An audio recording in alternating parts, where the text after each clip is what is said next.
मेरे लिए और मेरे मुल्क पाकिस्तान के लिए उदासी का दिन। पाकिस्तान का कल किया जाने वाला मिसाइल तजर्बा पूरी तरह नाकाम हो गया, जिसमें पाकिस्तान की जो तैमूर मिसाइल है तो ये अपने टारगेट से एक अच्छी खासी दूरी पर जाके गिरी है, यानी कि अपने टारगेट को सफलतापूर्वक हिट करने में कामयाब नहीं रही थी। पर खैर पाकिस्तान के मुताबिक ये फिर भी सफल टेस्ट है, और वो शायद इसलिए क्योंकि जिसे हम खराबी समझते हैं शायद वही पाकिस्तानी मिसाइल का सबसे एडवांस फीचर है कि उसे जहां लॉन्च किया जाता है वो वहां नहीं जाती है, कहीं और ही चली जाती है। Day without humiliation is a day wasted for Pakistan. जी हाँ दोस्तों, इसी श्रृंखला में और एक कड़ी ऐड कर दीजिए। अब इन्होंने जो तैमूर मिसाइल बनाई उसको ये बोल रहे हैं कि ये ब्रह्मोस के बराबर। तैमूर मिसाइल कागज पर दमदार दिखती है, प्रेस रिलीज में शानदार दिखती है, लेकिन जमीनी सबूत कमजोर है। नेवी का बड़ा वो जिक्र करते हैं कि अगला सिंदूर 2.0 हम सी से खोलेंगे, और इंडियन नेवी का कोई मुकाबला ही नहीं है।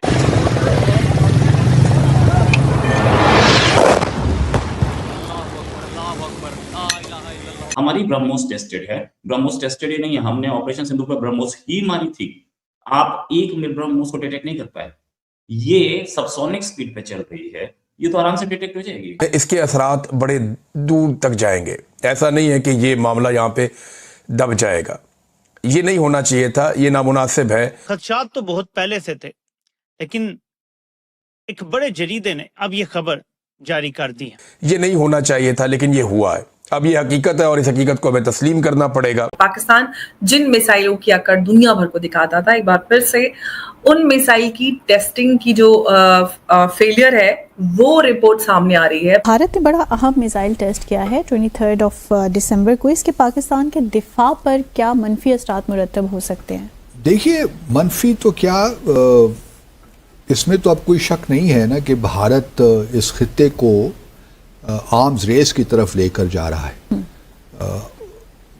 ऑब्वियसली पाकिस्तान के लिए कोई स्टैटिक सिचुएशन तो नहीं है। डिटेरेंस अगर हमने उसको क्रेडिबल रखना है, ये नहीं है कि जो जितने मिसाइल भारत के पास हों उतने ही मिसाइल हमारे पास हों, लेकिन अगर हमने अपने डिटेरेंस को क्रेडिबल रखना है तो हमें भी तैयारियां करनी है जी।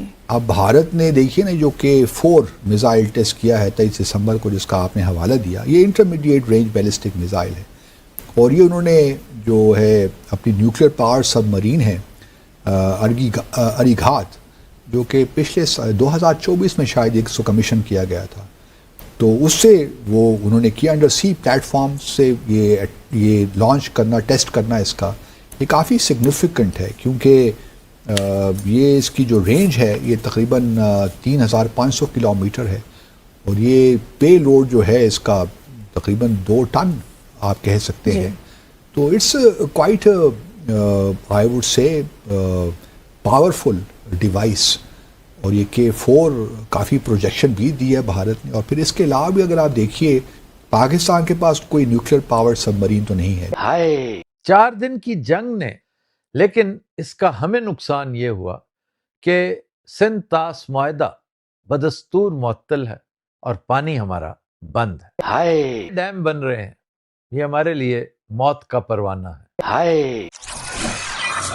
हेलो फ्रेंड, जय हिंद। हिंदुस्तान स्पेशल न्यूज में आपका स्वागत है। दोस्तों, टेक्नोलॉजी और डिफेंस पावर के मामले में भारत से खुद की तुलना करने वाले पाकिस्तान की एक बार फिर से पूरी दुनिया के सामने पोल खुल गई है। ऑपरेशन सिंदूर में भारत से पिटने के बाद पाकिस्तान अपनी सेना को तकनीकी रूप से अपग्रेड करने में लगा हुआ है। इसी सिलसिले में पाकिस्तानी वायुसेना ने जनवरी में अपनी स्वदेशी Taimoor air launch cruise missile का टेस्ट किया, जिसे राष्ट्रीय गौरव तक बताया गया था। हालांकि ट्रायल के दौरान कुछ ऐसा हुआ जिसकी वजह से अब पाकिस्तान पूरी दुनिया में मजाक बनकर रह गया है। तैमूर मिसाइल के आए वीडियो से पाकिस्तान के झूठे दावे की पोल खुल गई है और मिसाइल अपने टारगेट से चूक गई। भारत के स्कैल्प का जवाब देने निकली थी, पाकिस्तान की मिसाइल खुद ही फिसल गई। लेकिन पाकिस्तान इतना बेशर्म है कि इस टेस्ट के फेल हो जाने के बाद भी अपने जिहादी अफसरों को वाहवाही दे रहा है। गौरतलब है कि दक्षिण एशिया में हथियारों की होड़ तेज हो रही है। यहाँ भारत ब्रह्मोस और प्रलय K4 जैसी मिसाइलों से आगे है, जबकि पाकिस्तान की तैमूर मिसाइल का टेस्ट अब मजाक बन चुका है। कई बार पाकिस्तान अपनी बेइज्जती करा लेता है। अच्छा, इस मिसाइल की एक खूबी और है, ये मिसाइल जो है ये इसमें कुछ सिस्टम्स लगे हैं जिससे ये स्कैल्प मिसाइल से इसको कंपेयर कर रहे हैं। भाई, स्कैल्प मिसाइल टेस्टेड है, फ्रांस की मिसाइल है, टेस्टेड है, सबके सामने अच्छी तरह से देखी हुई है। हमारी ब्रह्मोस टेस्टेड है, ब्रह्मोस टेस्टेड ही नहीं है, हमने ऑपरेशन सिंदूर पर ब्रह्मोस ही मारी थी। आप एक में ब्रह्मोस को डिटेक्ट नहीं कर पाए। ये सबसोनिक स्पीड पे चल रही है, ये तो आराम से डिटेक्ट हो जाएगी, कोई बड़ी बात नहीं है। और हमने आपके कई मिसाइल्स को डिटेक्ट करके गिराया है, सिरसा के ऊपर भी गिराई थी, और वो तो और जो दूसरे गिराई थी वो तो आज तक निकल रही हैं। तो फैक्ट इज के ये जो मिसाइल है इसका ब्रह्मोस से कंपैरिजन कर रहे हैं पाकिस्तानी, कुछ ज्यादा गड़बड़ कर रहे हैं। इसको आप निर्भय से कंपेयर कर सकते हैं, निर्भय भी सेम कैटेगरी में आती है, लेकिन निर्भय हम 10 साल पहले बना चुके, आप 10 साल लेट हो, उसके बाद भी एक्यूरेसी आपकी इतनी खराब है कि आप उस मिसाइल को लोकेशन पे नहीं मार पाए।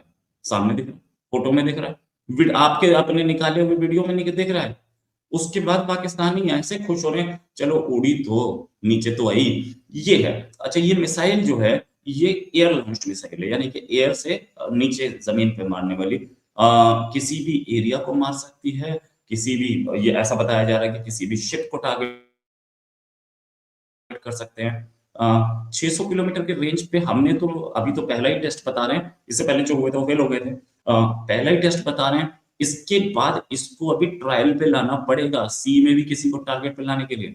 उससे पहले ही क्लेम हो गया है कि सी पे मार लेगी, शिप को मार लेगी, तो शिप जो है वो मूवमेंट पे होगा। ऑफ कोर्स इंफ्रारेड गाइडेड इसमें वो सिस्टम्स लगे हैं जो कि ले सकते हैं टारगेट पे, नो डाउट अबाउट इट। लेकिन एक स्टेशनरी टारगेट को इसने मारा है, स्टेशनरी टारगेट पे ही ये एग्जैक्ट लोकेशन पे नहीं लग रही, तो ये शिप को मार लेगी। लेकिन अब देखने वाली बात ये है कि पाकिस्तानी बड़े खुश हैं। अच्छा, तैमूर नाम रखा है भाई, तैमूर का तुम्हारा चाचा था। कौन था तैमूर? तैमूर तो अफगानी था, और अफगान था वो तुम्हारी, उस समय भी उसने इंडिया पे अटैक किया था। सबसे पहले तो लाहौर पे किया था, तुम्हारे शहर पे, हमारा तो नहीं रह गया। अच्छा, उस समय वो लोग हिंदू थे, अब मुसलमान हो गए, तो तुम ये समझने लगे कि नहीं लाहौर हमारा नहीं है। अच्छा, दूसरी चीज ये भी कि अफगान तो अब भी तुम्हें मार रहे हैं, टीटीपी कहां से मार रही है, तालिबान कहां से मार रही है, तो तैमूर तब भी तुम नाम रख रहे हो, पिछले 2 साल में रखा है ना नाम, पिछले 2-3 साल में, तो तुम्हें तब से तालिबान तुम्हें मार रही है, टीटीपी मार रही है। तब भी तुम अपनी आर्मी के शहीद जो मारे जा रहे हैं, जिनको तुम शहीद बोल रहे हो, जन्नत वसाल बोल रहे हो, उनको मारने वाले लोगों के नाम पर रख रहे हो, अफगान के नाम पे। क्यों भैया? खैर, पाकिस्तान में ऐसा होता है, अपने जवान की कोई पूछता नहीं है। लेकिन ये एक बड़ी चीज थी कि ये मिसाइल इन्होंने एटलीस्ट लॉन्च की। और एक चीज और बोला ये जा रहा है कि तैमूर जो है वो इतनी एक्यूरेसी से और इतनी फास्ट है कि इंडिया का S-400 उसे डिटेक्ट नहीं कर पाया। अब S-400 की जहां तक बात है, तो S-400 ने पाकिस्तान की सारी मिसाइल्स को डिटेक्ट किया है अब तक। वो 4 दिन की जो वो थी उसमें बहुत क्लियरली पता चला। अगर पाकिस्तान के पास कोई प्रूफ होता कि उन्होंने हमारे पठानकोट बेस को उड़ा दिया, किसी और बेस को उड़ा दिया, तो वो दिखा सकते थे, दिखाए थे क्या? नहीं ना।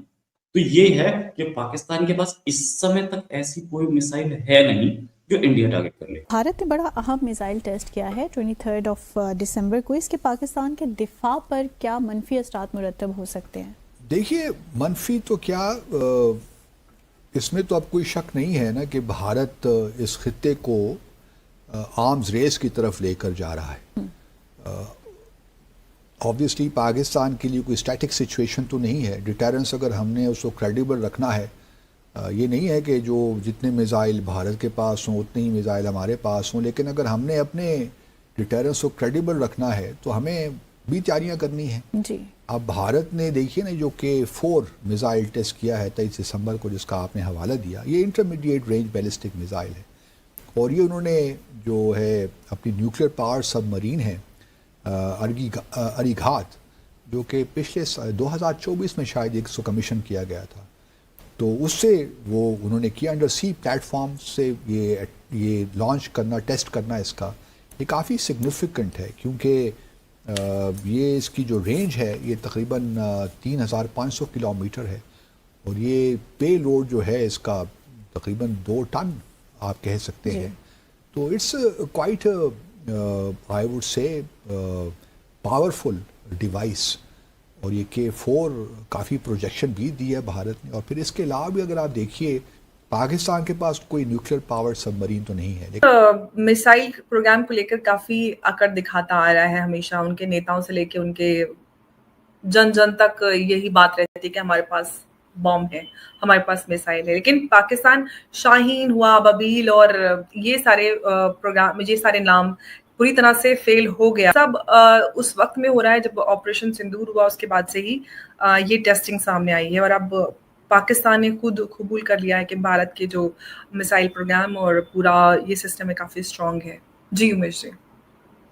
देखिए अमर जी, आपने बरोबर बोला है। और जिस हिसाब से मिसाइल का जो फेलियर हुआ है और वो जो गिरा है, आप ये समझ जाइए कि वहां पे एक तरह से पाकिस्तान अगर ये टेस्टिंग भी करता है मिसाइल्स की, तो वो अपने देश के बाशिंदों को एक तरह से खतरे में डाल रहा है। हमें भारत से डरने की, उनको भारत से डरने की जरूरत नहीं है। अब पाकिस्तान वासियों को पाकिस्तान आर्मी और पाकिस्तान के जो डिफेंस एस्टेब्लिशमेंट है उनसे डरने की बात है। मैं बोलता था कि पाकिस्तान का डीन्यूक्लियराइजेशन करना जरूरी है, इसी के लिए करना जरूरी है, क्योंकि ये जो कंट्री है एक फेल स्टेट होता जा रहा है, ये मेरा मानना है। और आप ये देख रहे हैं कि अगर रिलायबिलिटी इश्यूज है इनके टेस्टिंग में, तो वॉर टाइम में इनके जो मिसाइल्स है, इनके जो न्यूक्लियर वेपन्स है, जो ये बताते हैं 170 न्यूक्लियर वेपन्स है हमारे पास, वो किसी के हाथ में भी आ सकते हैं। एक और एक सोचिए कि इन्होंने सेकंड मिसाइल एक टेस्टिंग की थी अभी, जो ये बता रहे थे कि multiple independent reusable launch vehicle, entry vehicle, satellite जो मिसाइल्स है, जिसके कारण मल्टीपल वॉरहेड्स वो एक ही मिसाइल के थ्रू छोड़ सकते हैं, उसको भी वो भी अरेबियन सी में जाके एक तरह से गिर गया है। वो तो यूएस एयरफोर्स का जो एक RC-35S है कोबरा, वो मॉनिटरिंग कर रहा था, और ये प्लेन क्या है कतर के बेस से उड़ रहा था और उन्होंने जाके इसकी मॉनिटरिंग की। अब वो ये मिसाइल को ढूंढ रहे हैं, उसको मिसाइल को लेके जाएंगे और पाकिस्तान की क्षमता को स्टडी करेंगे।